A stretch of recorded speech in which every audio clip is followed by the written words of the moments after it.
In 1946, a man named Victor Frankel published a book called Man's Search for Meaning. Victor Frankel was an Auschwitz survivor and a psychologist. And what he did is he would study the mindset of the prisoners in concentration camps. And one of the things that he noticed I thought was pretty relevant to what we're going through right now in 2020. And that is that these prisoners would go around and they would say, you know what, I think the Allies are going to come liberate us on April 1st. I think the Allies are going to come liberate us on April 15th.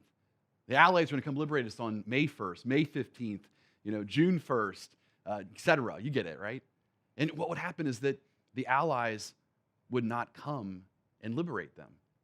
And so then here's the crazy thing that happened next, is the day after the Allies did not come, the prisoner would die of pneumonia or tuberculosis. And what he realized is something that's pretty profound, and that is when the soul dies, the body dies after. See, I think we're going through a similar time right now. See, what I'm hearing from a lot of people is, hey, when are we going to get liberated? When are things going to go back to normal, the way they were before?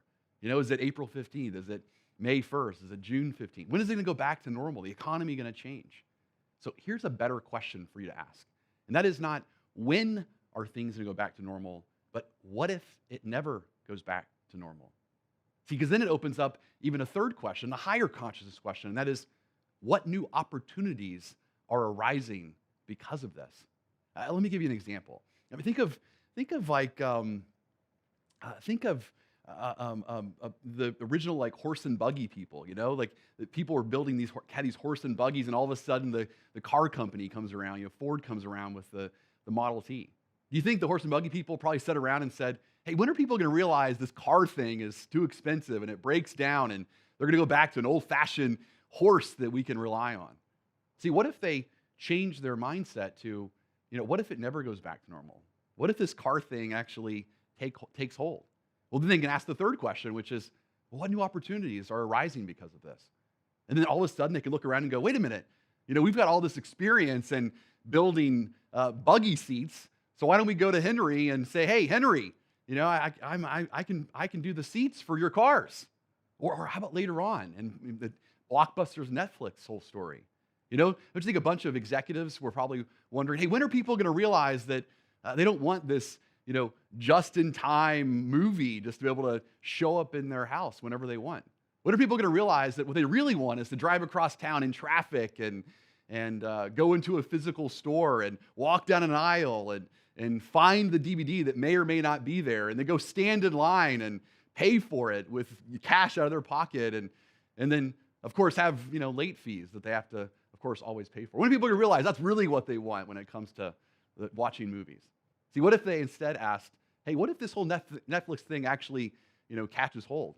And what new opportunities are arising here? And then all of a sudden they go, wait a minute, we have the brand of Blockbusters, and why don't we just go ahead and do this ourselves? And Netflix wouldn't even be around if they were to change their whole perspective and change their question. One last example for you that I want you to think about, and that is, right now, if you had a choice between having a prison sentence for a year or a prison sentence for life, what do you think is a better mindset? It's actually a prison sentence for life. See, if you're a prison sentence for a year, what do? 364, 363, 362. You're just counting your days of when are you going to get liberated. But instead, if you accept the fact that you're a prisoner for life, then all of a sudden you go, what new opportunities are arising from this? And that's how toilet wine is created. See, I think there's so many toilet wine opportunities out there, but you've got to change your mindset from when are things going to go back to normal to what if it never does go back to normal? And then the third question of what new opportunities are arising because of this?